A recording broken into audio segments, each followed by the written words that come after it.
Olá, pessoal! Tudo bem com vocês? Eu sou a professora Valesca, das Práticas de Educação Ambiental.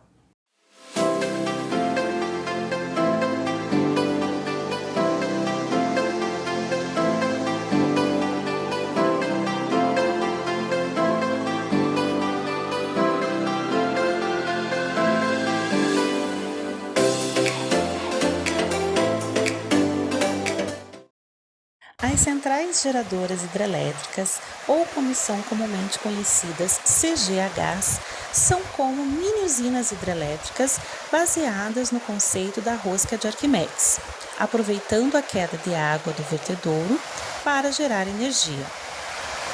A energia criada pela CGH Nicolau Klüper é capaz de gerar o equivalente à metade da energia consumida em todo o Parque Barigui mensalmente. Isso seria equivalente a gerar uma quantidade capaz de suprir o consumo energético de 135 casas médias com famílias de até 4 pessoas. Então, pessoal, nós vamos começar a nossa aula de hoje retomando o assunto da aula passada, que foi sobre as energias sustentáveis e fontes de energia limpas. O que vocês acabaram de ver no vídeo é uma central hidrelétrica de pequeno porte, é uma central geradora de hidrelétrica, uma CGH. Ela se encontra no Parque Barigui e ela tem uma função importante no Parque Barigui como uma central descentralizada e ela produz energia para cerca de 50% do parque, daquela que o Parque Barigui necessita. Isso equivale a aproximadamente 135, 140 casas com aproximadamente 4 pessoas, tá? Quais são as vantagens dessas pequenas centrais hidrelétricas? Bom, primeiro, elas são pequenas, então o impacto gerado para a montagem, para a construção, o impacto nas pessoas que moram no entorno é bem menor, tá? Outra questão importante é como elas são de uma central descentralizada, ou seja, ela está fora das centrais grandes, como a usina hidrelétrica de Itaipu, por exemplo, ela não necessita de uma quantidade muito grande de cabos, de transmissão, de fios, de mais postes, porque ela já foi colocada próximo da onde ela está sendo utilizada. Tá? Então, observem na imagem que vocês estão vendo no slide, esse é uma fotografia que foi tirada lá na usina do Parque Barigui, nessa mini usina. E como que ela funciona? Ela funciona com a água passando por dentro dessa rosca. Essa rosca é a rosca de Arquimedes, tá? Ou rosca helicoidal. E nesse momento que ela está passando por ali, ela adquire bastante velocidade e transforma a energia em energia elétrica. Tá certo? Agora vamos pensar sobre a aula de hoje. Por que eu relembrei essa aula anterior e trouxe novamente as usinas hidrelétricas? Porque a nossa aula de hoje é sobre a água e os desafios da sociedade. Então, a questão da água é uma questão muito importante para nós. Nós não precisa nem pensar muito, eu diria que é chover no molhado, dizer que a água é essencial para a nossa vida. Tá? Então, pensa comigo, quando você acorda de manhã, você acende a luz do seu quarto, você vai até o banheiro, utiliza a descarga, você toma café, então, para o café ser coado ou para fazer chá, é necessário água. Você vai escovar os dentes, você usa mais um tanto de água. Algumas pessoas usam tomar banho de manhã, antes de sair ou para a escola ou trabalhar. Então, vejam, inúmeras situações já nos primeiros 30 minutos da nossa manhã, nós usamos muita quantidade de água. Sem ela, em quantidade e qualidade, como um todo estaria comprometida, tá? E principalmente a nossa sobrevivência. A gente só existe na Terra porque existe água. Tá? Então, a água ela é para nós uma questão socioambiental muito importante. E ter acesso à água é uma coisa que a gente precisa pensar. Então, vamos pensar comigo? Observem aqui, observem e pensem junto comigo. Vocês acham que todas as pessoas no mundo têm o mesmo acesso de água? O acesso à água, à acessibilidade? Então, na sua casa, você recebe água encanada. Bom, eu na minha casa recebo, né, água que vem tratada dentro dos canos direitinho. Mas vocês sabiam que existem pessoas que têm poços nas suas residências, poços artesianos, e eles constroem para retirar água e não possuem encanamento, eles usam a água diretamente do poço. Existem outras pessoas que estão numa situação de vulnerabilidade social e essas pessoas muitas vezes têm que andar longas distâncias até achar uma bica, uma nascente ou mesmo um rio para que possa suprir suas necessidades em água, certo? A questão da água, a escassez de água no planeta, segundo a ONU, até 2025, 3 bilhões de pessoas terão problemas para ter acesso à água. Ou seja, a escassez de água é uma questão muito séria, por isso que as pessoas têm que pensar sobre isso e por isso que nós estamos agora pensando sobre isso. Você já tinha parado para pensar como é feito o acesso à água? Então, vamos continuar. A principal matriz energética do nosso país é a hidrelétrica, tá? São as usinas hidrelétricas. Eu comentei na última aula que o presidente autorizou o uso de termoelétricas. Essas termoelétricas, eu comentei que não é exatamente uma fonte limpa, é usado carvão, e esse carvão é poluente. Por que foi preciso acionar? Justamente por causa da crise hídrica. Os rios que vão alimentar os reservatórios, observem a imagem ali de uma usina hidrelétrica. Os rios que jogam a água nesses reservatórios, eles estão diminuindo. Então, a reserva de água do rio está diminuindo bastante e isso interfere na produção da energia elétrica. Observe ali o caminho que a água faz dentro de uma hidrelétrica. Então, ela desce por dutos, né? Nesses dutos ela vai pegando também uma velocidade, uma força, e ela passa por dentro das turbinas, e nesse momento a energia é transformada em energia elétrica. Então, gente, o que acontece? A água tem, vamos falar de termos mais técnicos aqui, a água está no reservatório, ela tem uma energia, tá? Então, não existe um milagre de transformação, de produzir energia elétrica. Na verdade, existe uma transformação de energia. A energia potencial, ou seja, a energia que está guardada nessa água em relação à sua altura, cai com uma determinada pressão. Essa energia potencial se transforma numa energia cinética. A energia cinética é a energia do movimento. Nesse movimento, quando ela passa pela turbina, acontece a transformação de energia cinética em energia elétrica. E depois que isso daí está feito, aí é só transmitir. Aí existem os cabos, existem as linhas de transmissão, e a partir dessas linhas de transmissão, elas chegam até a nossa casa. Tá certo? Agora, vocês vão acompanhar comigo o vídeo sobre matriz energética e as fontes limpas de energia. Tá bom? Hoje, mais de 78% de toda a matriz elétrica brasileira vem de fontes renováveis, ou seja, de fontes limpas. Em outros países, segundo o Ministério de Minas e Energia, essa média é de 20%.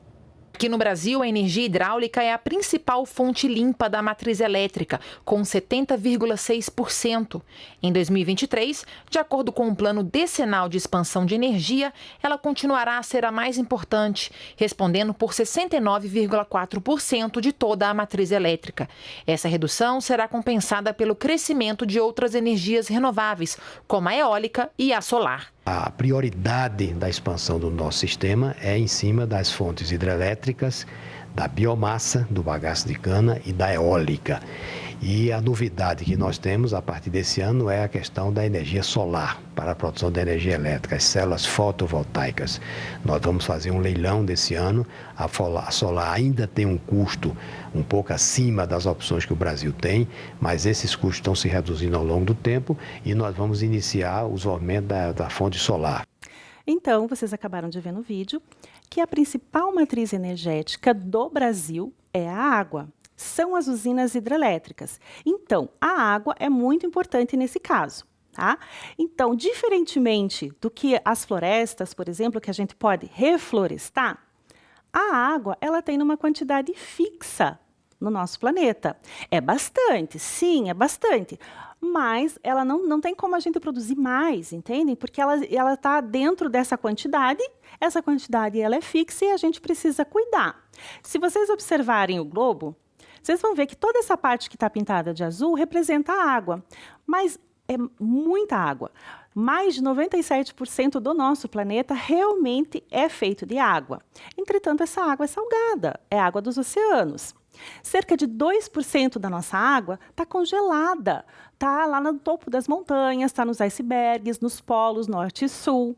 Então, a nossa quantidade de água, de fato, que estão presentes nos rios, nos lagos, nas represas, no lençol freático ou no lençol subterrâneo, que a água infiltrou no solo, é menos de 1%, na verdade. Tá? Então, seria o equivalente da água que a gente pode usar de fato, é a água que cabe nesse copinho aqui que eu trouxe para vocês observarem. Tá? Então, desse montante, que nós temos uma quantidade gigante de água, nós usamos um tanto assim, equivalente a isso, tá? Fazendo uma analogia. Agora, se a água é fixa, como é que isso acontece na natureza? Porque, da onde vem essa água nesse ciclo? É o ciclo da água, gente. Observem a imagem aqui. Olha. Então, olha lá, existe a evaporação, são mudanças de estado físico da água, tá? Então, isso vocês já viram, provavelmente com algum professor de ciências ou numa outra aula, vocês já viram isso. Dos oceanos, dos rios e dos lagos, a água evapora. Então, ela vai evaporando e vai formando gotículas de água no ar, tá? Na atmosfera. A evapotranspiração são as plantas que fazem. E as plantas, elas têm uma quantidade de folhas muito grande. E é pelas folhas que essa evapotranspiração acontece. Então, a quantidade de transpiração de gotículas de água que vai para o ar das plantas é bem maior, tá?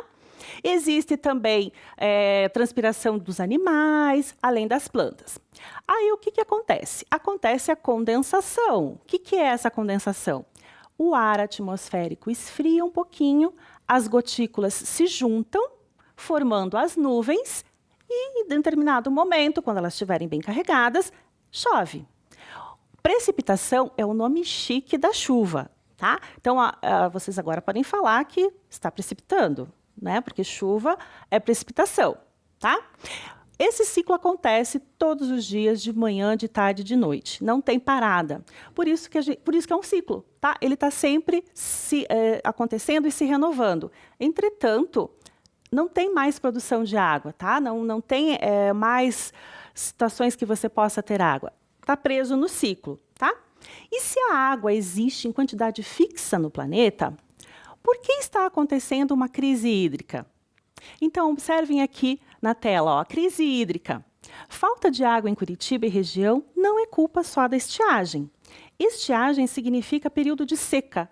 Então, no inverno, é normalmente uma estação seca. Então, nós vivemos de junho a setembro, que é o período do inverno, normalmente com seca. A estação chuvosa é a partir da primavera. Começa a primavera, as chuvas tendem a aumentar. E no verão é uma chuvarada o tempo todo, porque está muito quente, evapora mais gotículas de água, forma mais nuvens e acaba precipitando mais, tá? Agora, o que acontece com a crise hídrica é que os níveis dos rios estão baixando cada vez mais, e isso não só está comprometendo o nosso acesso à água, como também a questão energética, como já vemos comentando durante toda a aula. Então, como que essa crise pode ser explicada? Existem vários motivos, tá? São diversos, não é um motivo só, tá? Então, pensem aqui comigo. O que é bacia hidrográfica? Bacia hidrográfica é o conjunto de rios que está naquela determinada localidade. Provavelmente você já estudou isso com a professora de geografia. Tá? Então, as bacias hidrográficas, elas estão sendo ocupadas por famílias em situação de vulnerabilidade. Tá? O problema é que esses locais não são adequados para receber as pessoas, porque ali existe fauna, existe flora. Então, se eu retiro a mata ciliar, né, que é aquela mata que é que cuida do rio, para que não entre terra no rio, para que não haja assoreamento, que é essa entrada de muita terra no rio. Aí o que acontece? A família está ocupando aquele espaço, desmata, tira, acaba colocando lixo, poluição naquele rio, e o rio fica sem poder utilizar depois. Tá? Então, a ocupação das localidades próximas aos rios não é bom. Tá?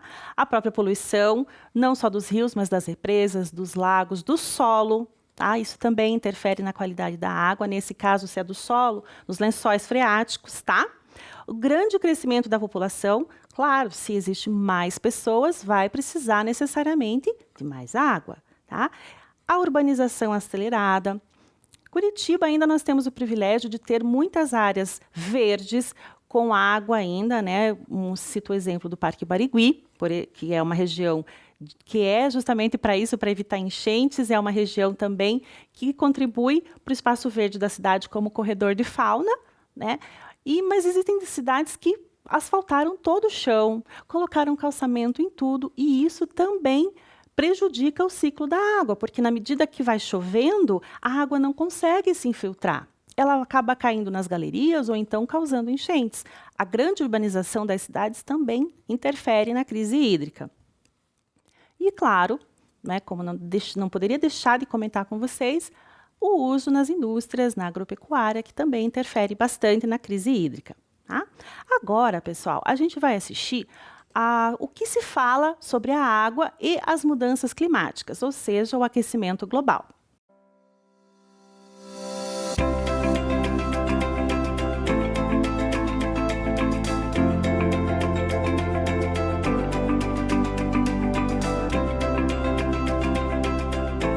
O clima do nosso planeta está mudando. Ainda não é possível prever exatamente como será esse impacto, mas, de acordo com os cientistas, é esperado que as alterações climáticas interfiram diretamente na disponibilidade de água. Com as mudanças no clima, uma região pode passar a receber mais chuvas, enquanto outra passa a receber menos, afetando a quantidade de água disponível para uso. Além disso, em todo o país, devem ocorrer com mais frequência chuvas intensas e estiagens mais severas e prolongadas. As alterações no clima influenciam a forma de prever o comportamento das águas. Até hoje, a hidrologia adotou a hipótese da estacionalidade, que considera que o futuro pode ser representado pelas estatísticas observadas no passado. Mas com as mudanças climáticas, as chuvas terão alterações de intensidade, duração e frequência. E os dados sobre o passado podem não ser mais confiáveis para planejar o futuro. O que podemos fazer para enfrentar essas novas condições? Algumas medidas são: aumentar os estoques armazenados e viabilizar outras fontes de água, melhorar a capacidade de infiltração nas cidades e no campo, instituir sistemas de alerta, além de estimular a reutilização e o uso racional da água. A ANA, em conjunto com outras instituições, estuda os novos cenários e promove ações para possibilitar uma gestão mais ágil, respondendo às situações críticas que devem acontecer cada vez mais. A ANA coordena o planejamento do acesso à água nesse novo futuro e colabora para a proteção das pessoas e o desenvolvimento do país. O clima do nosso planeta está mudando, mas podemos adotar medidas para que os efeitos sobre a população sejam menores. Então, vocês viram no vídeo que o aquecimento global é uma realidade, a gente está vivendo essa realidade, e o aquecimento realmente está interferindo no regime de chuvas, tá certo? E existem pessoas que estão preocupadas com esse aquecimento e com esse recurso que são as bacias hidrográficas de cada região. Tá? Eu gostaria que vocês acompanhassem agora mais esse vídeo que fala sobre os comitês de bacias hidrográficas, que a gente vai comentar daqui a pouco. É um pessoal muito interessado na preservação dos rios. Tá?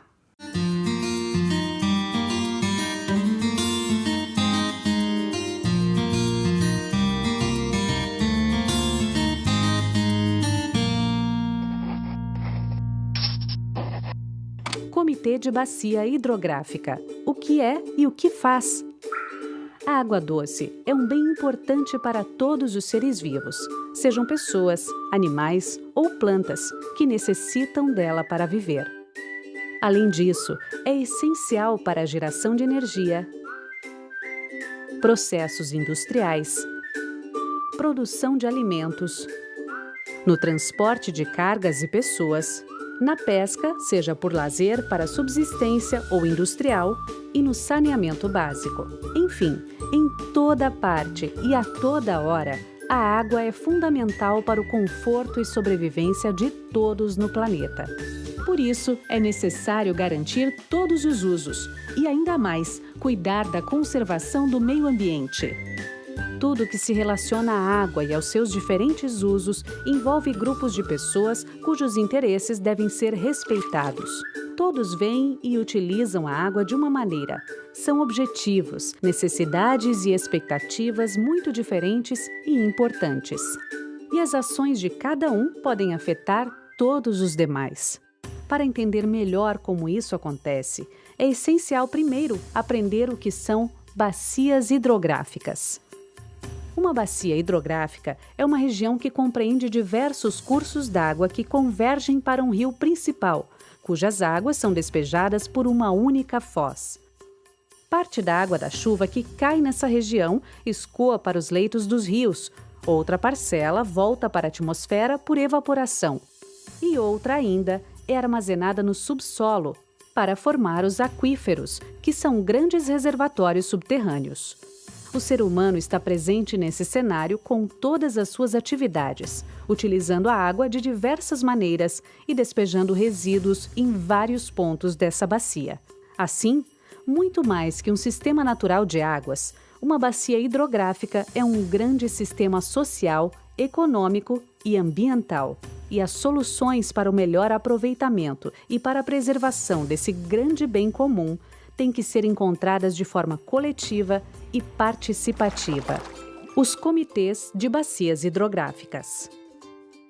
Os comitês de bacias hidrográficas são locais de discussão e decisão que reúnem representantes dos usuários da água, da sociedade civil organizada e do governo. Eles devem discutir e negociar democraticamente e com transparência os diferentes interesses sobre os usos da água na bacia. Uma das principais decisões a ser tomada pelo comitê é a elaboração do Plano de Recursos Hídricos da bacia. Um plano para os usos da água, que reúne as informações estratégicas para a gestão das águas em cada bacia hidrográfica, para manter a qualidade e quantidade desse precioso recurso para as futuras gerações. Os comitês de bacias hidrográficas têm um poder real de decisão e cumprem um papel fundamental na elaboração das políticas para a gestão de recursos hídricos. Conheça a Lei das Águas, Lei 9433 de 97. Democratizar a gestão dos recursos hídricos e compartilhar o poder de decidir.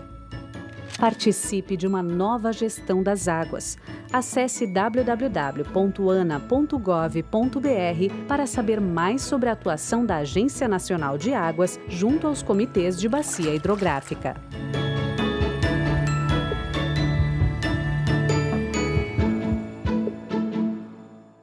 Então, vocês viram no vídeo que existem pessoas dentro desses comitês de bacias hidrográficas, que estão preocupados na preservação e eles promovem ações, eles procuram colocar para a população daquela região formas, e também na gestão pública, né? Incentivar a gestão pública para que incentive a economia e os processos de reutilização de água, reuso, tá? Agora, vamos observar aqui na imagem. Olha lá. Essas são as bacias hidrográficas da região de Curitiba, tá? Eu não coloquei do Paraná todo, eu coloquei de Curitiba, que é o que nos interessa no momento, tá? Existe a bacia do Rio Passaúna, existe a bacia do Rio Barigui, a bacia do Rio Atuba-Bacaxiri, a bacia do Rio Belém, a bacia do Ribeirão dos Padilhas e a bacia do Rio Iguaçu. Todas essas bacias são assim, ó. Elas são vários rios de menor porte, então são rios pequenos, riachos, córregos, e eles vão se juntando, eles vão convergindo para um rio maior, tá? Pô, eu vou citar para vocês um exemplo importante. A bacia do Rio Iguaçu.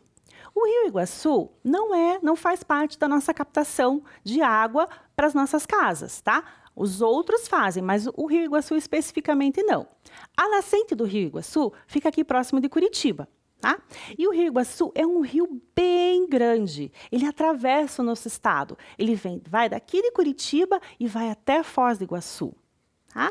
E lá em Foz do Iguaçu, ele alimenta a represa da hidrelétrica de Itaipu. A Itaipu é uma grande hidrelétrica que nós temos no Brasil, responsável pela produção de uma grande quantidade de energia elétrica. Então, se chove menos aqui na nascente do rio, o que vai acontecer nesse trajeto todo até a foz? Com certeza vai diminuir também. E à medida que essa reserva desse Rio Iguaçu vai diminuindo, o que vai acontecer lá na usina hidrelétrica de Itaipu? Ela não vai ter água suficiente para gerar a energia elétrica. Eu sei que no momento nem todas as turbinas estão funcionando. Eles têm várias turbinas dentro da hidrelétrica imensa de Itaipu. Então, eles têm muitas turbinas. Eu estava sabendo que algumas tinham sido desligadas por conta da falta de chuva, consequentemente, falta de água no reservatório. Tá certo, gente? Então, agora, fique de olho.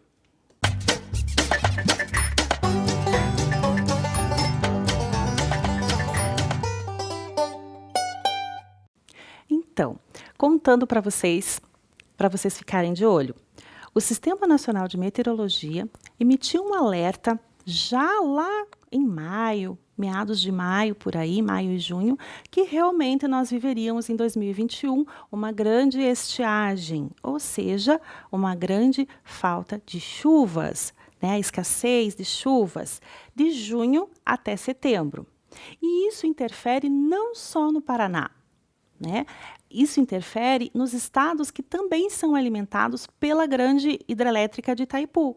Então, os nossos rios da nossa região, os grandes rios, também abastecem estados como Mato Grosso do Sul e São Paulo. E isso também interfere na produção de energia elétrica desses estados. Ok? Agora, acompanhe comigo aqui uma coisa bem importante, se você já pensou nisso. Olha lá, na tela.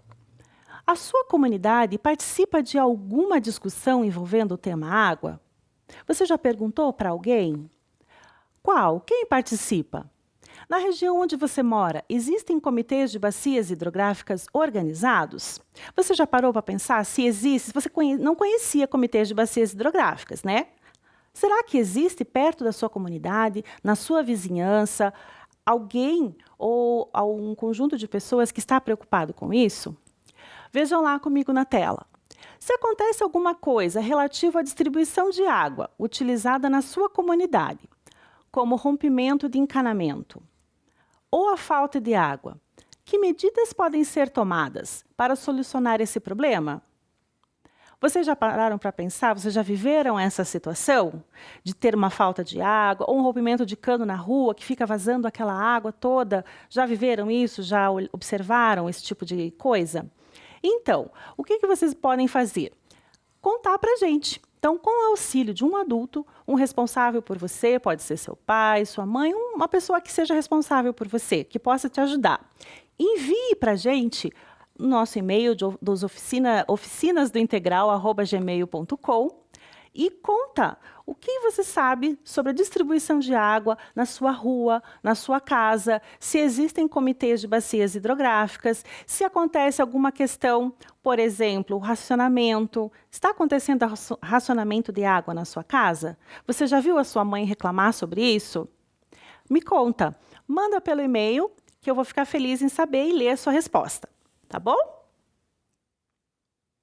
Agora, voltando aqui ao nosso tema, cabe a nós, cidadãos ambientalmente comprometidos, essa discussão sobre a água, tá? Reivindicar políticas que estimulem o uso de maneira mais adequada, a reutilização, se possível, da água da chuva. Eu coloquei no slide, ali na imagem, vocês podem ver um exemplo. Eu tenho certeza que vocês já viram isso em algum lugar. Cisternas ou caixas d'água, realmente, para reaproveitar a água, né? Chove, tem chovido pouco, né? Mas aproveitar a água que chove de vez em quando, guardando em cisternas ou reservatórios, é uma importante forma de reaproveitamento de água, tá certo? E outras questões também são importantes, como redirecionamento da água dentro de uma própria indústria, porque o processo de fazer as coisas, de construir, por exemplo, camiseta, sapato, tudo isso envolve água. Dentro das indústrias, acontece muito gasto de água. Então, o que a gente pode fazer? O que a indústria, quais são os implementos, né, a questão tecnológica dentro da indústria para que ela possa utilizar a água e reaproveitar a água na sua produção, certo? Agora, nós vamos de mão na massa.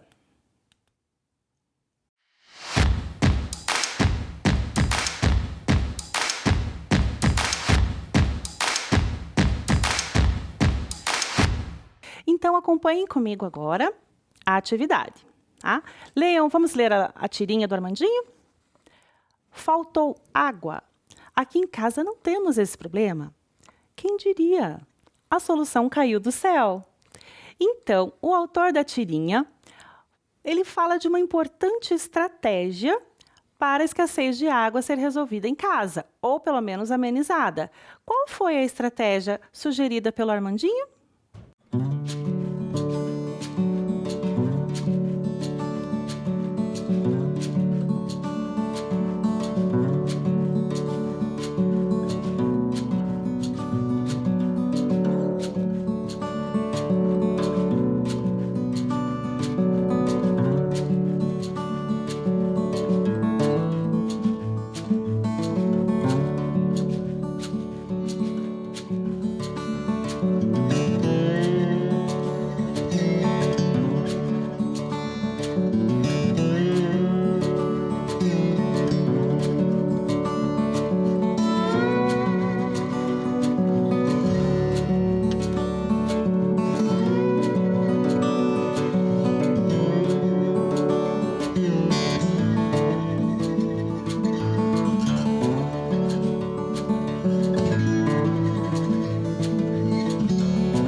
Essa estava fácil, né? Vocês viram na própria imagem que a estratégia proposta é super interessante e também barata, né? De certa forma. É ter uma cisterna para a reutilização da água da chuva, gente. Isso é bem interessante e é possível de ser feito, tá? É reaproveitamento de água. Vamos para o próximo? Vamos ler com a gente, comigo. A gente cuida tanto para não desperdiçar água, enquanto eles destroem as florestas. As florestas são fábricas de água. Aqui, o autor ele afirma que as florestas são fábricas de água. Você concorda com isso? Pensa um pouquinho e me responde.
Então, o Armandinho está afirmando que as florestas são as fábricas de água.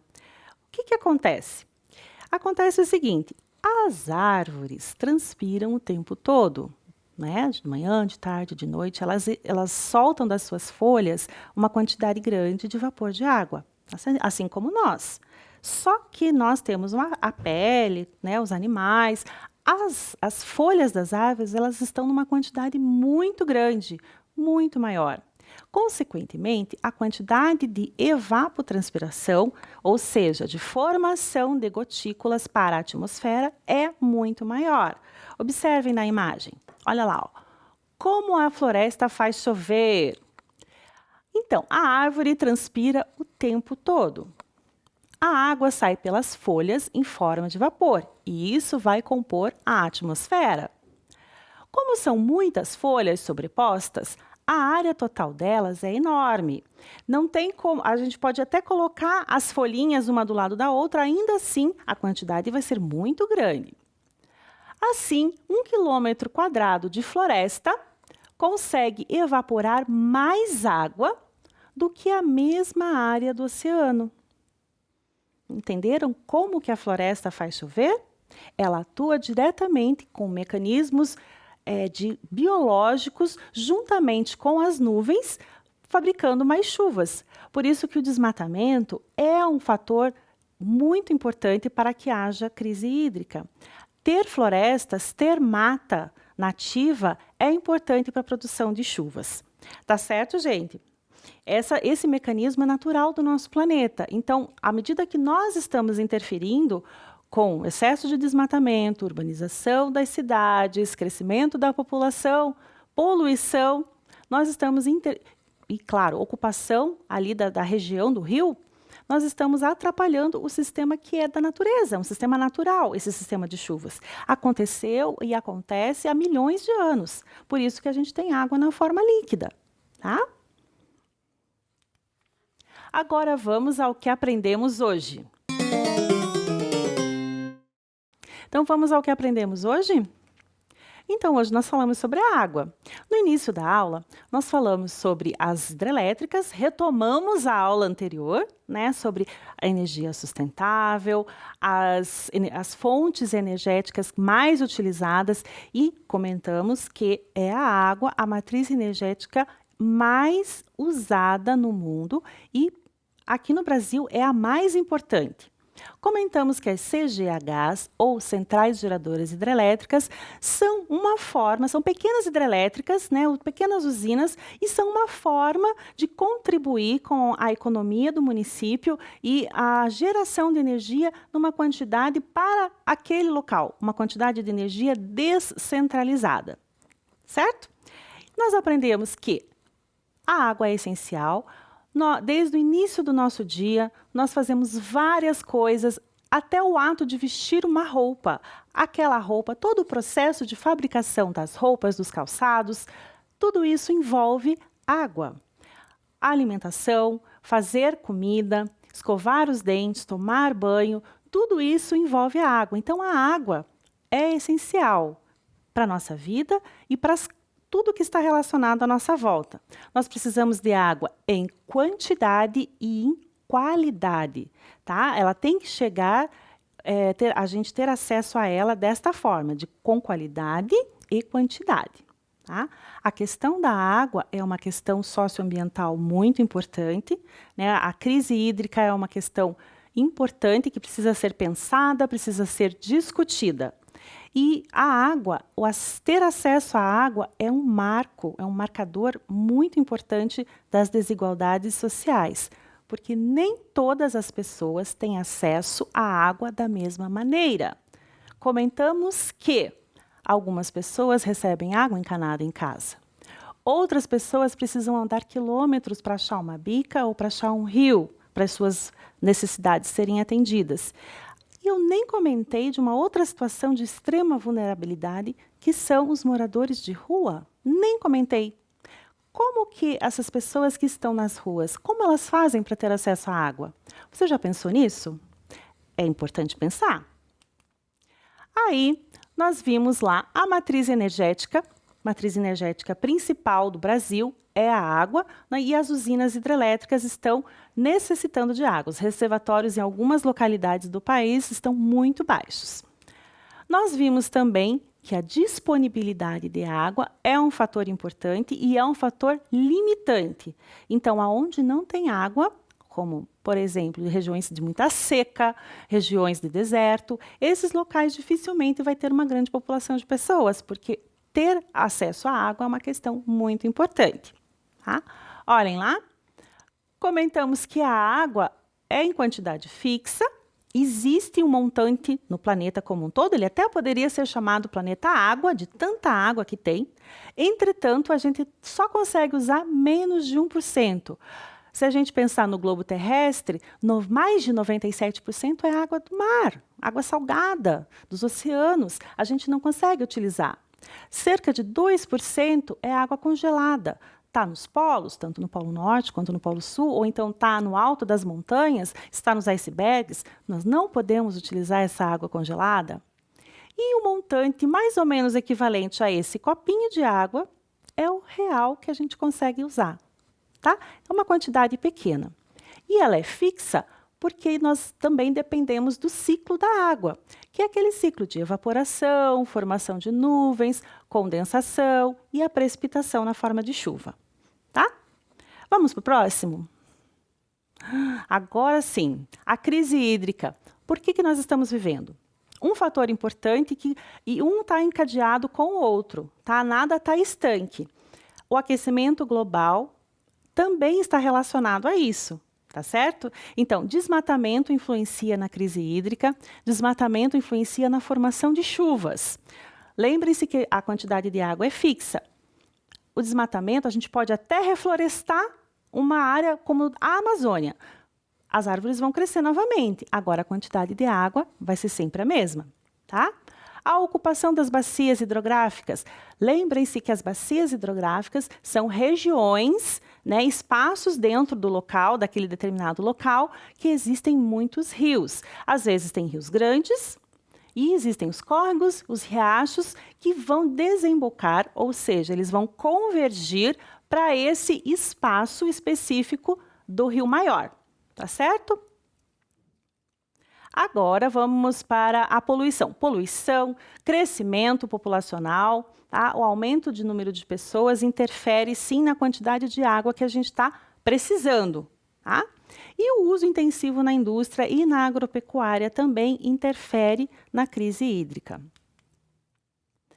Importante, comentamos durante a aula, que nós, como cidadãos ambientalmente comprometidos, precisamos sim cobrar das políticas públicas dos nossos gestores em relação ao uso adequado, o uso que é econômico, né, e investimentos nessa área, que haja tecnologia para reaproveitamento, reuso da água que a gente precisa, tá bom? E, por último, nós temos comentado em todas as aulas sobre os Objetivos do Desenvolvimento Sustentável. Então, observem lá na telinha. O Objetivo do Desenvolvimento Sustentável 6 fala justamente sobre a água, água potável e saneamento. Ter acesso à água é uma questão de saúde, é uma questão de igualdade social. Então, a gente precisa ter acesso à água. E é uma meta. Então, até 2030, essa meta do Objetivo do Desenvolvimento Sustentável fala que as pessoas, todas as pessoas do mundo têm que ter acesso à água potável e saneamento. Saneamento é a água encanada, certo? Então, gente, com a ajuda de um adulto, vocês vão enviar as dúvidas para a gente, tá? Podem enviar dúvidas, comentários, o que vocês acharem legal. O nosso e-mail é oficinasdointegral@gmail.com. Fiquem bem e até a próxima aula.